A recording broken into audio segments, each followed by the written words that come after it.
Now my challenge is to connect with people in Fremont.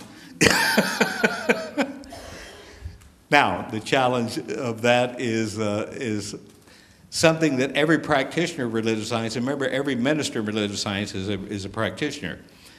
And as a practitioner, every practitioner has a practitioner, so if you're not dealing with something, practitioners get a practitioner on the phone and treat and heal it. Okay, this is true whether you're a minister or a practitioner. Now, the same is true of a layman. This layman that I'm working with, or one of the people, was in a situation where they had been studying this for years and years and years, but they had something come up that got bigger than their belief system, and so they needed to do what? They needed to talk to somebody who could see the truth of them, and they could believe that they saw the truth of them so that they could let go. That's what a practitioner does. You know, a practitioner's not going to listen to your story. They're not going to listen to your reason for your confusion, doubt, or fear. They're going to do what? See the truth of you and affirm it, and then may very well give you something to do to cooperate with it, so you give the demonstration a place to happen. How many have treated for something great to happen, but you don't give it a place to happen? Okay. Everyone say, everything unlike the beautiful is now free to leave my life. I am the mental equivalent of the beautiful. Health, beautiful. Happiness, beautiful. Relationship, beautiful. Okay. Work, beautiful. Career, beautiful. Bank account, beautiful. Okay. Add to it. Give me some other beautiful. Somebody give me another beautiful. Good. Church, beautiful. Okay. Every relationship I have, beautiful. Now, if you want to do that, let's go back to that. You got to start where? Where does your relationship with everybody else start? How many know that you treat the world the way you're treating yourself? It's extended. Always. There is no exception to that, people. People treat the world the way they're treating themselves. How many have been around people who never trust anybody and they ask you to trust them? Loan me money, I owe some people some money, and I need some money to pay the people, and I'll pay you right back. Yes.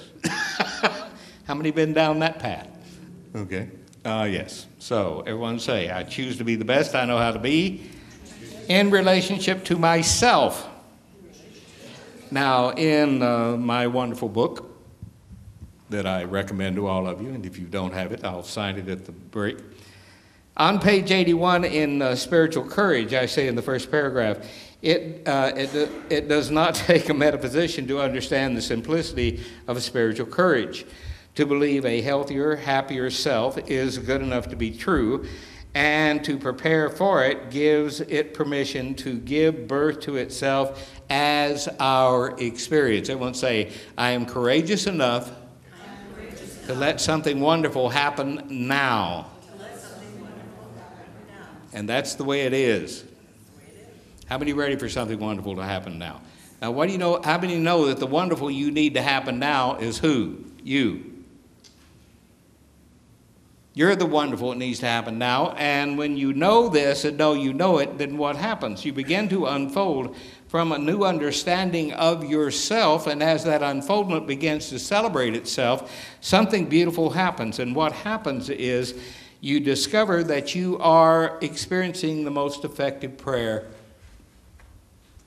in the now you're in. Because, why? We're told to pray without ceasing. Now, I'm going to tell you something. To pray without ceasing means this. Everyone is praying without ceasing. Why? Because we are what we think about all day long, and our challenge is either to think like the world, think like the condition, think like yesterday, think like our excuses, think like our blame game, think like our alibis, think like our hurt feelings, think like our resentment, think like all of that nonsense, or do what? Free ourselves in the now we're in and do what? Rethink ourselves and affirm something wonderful is happening now, and it's me, and I'm ready for the equivalent of that to show up in my world. There is no exception to it, and I'm not going to find a reason why it can't happen. How many know that all the have happened because somebody got beyond it can't happen? I heard a dissertation on some very interesting experiences, and the experiences the dissertation was about were experiences that were happening in the life of a buzzard,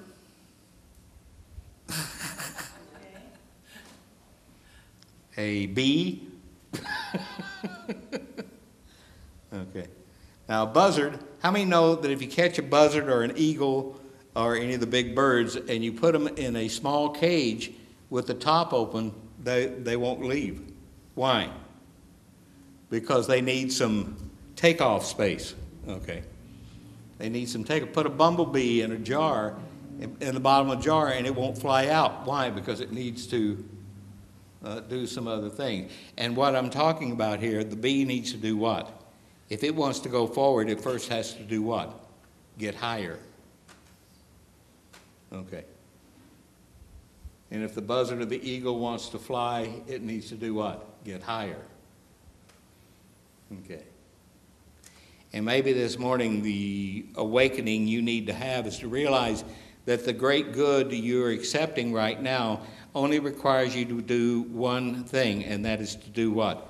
Get higher. To go up. Look into the hills. That's the advice given. Look higher than the condition. Higher than the history. Higher than the doubt and fear. How many ready to go higher this morning? See higher.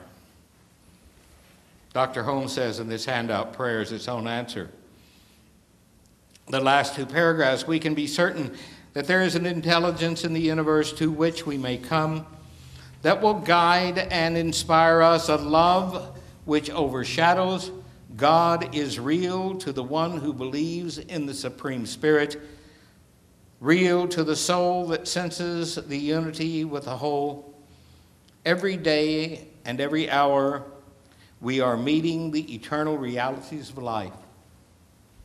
And in such degree as we cooperate with these eternal realities in love, in peace, in wisdom, and in joy, believing and receiving, we are automatically blessed.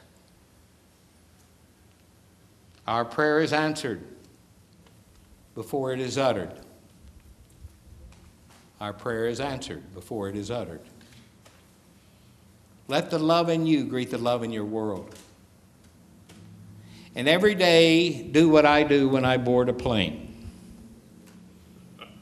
God in me greets this situation with love. I know every hydraulic system, every electronic system, every person, every place, and everything is God in action. And I now move from God, through God, to God, and the trip is wonderful. I now board this plane with a smile on my face. And a sense of security in my heart. And I fly from God, through God, to God. We are flying from God, through God, to God, are we not? So our challenge is to do what? Turn around and say to somebody, have a great trip. Now say, I accept. And then tell the person next to us, something wonderful is happening now. And it's you. You bet it's you. Thank you, dear, dear friends. Namaste for being here this morning. Outstanding.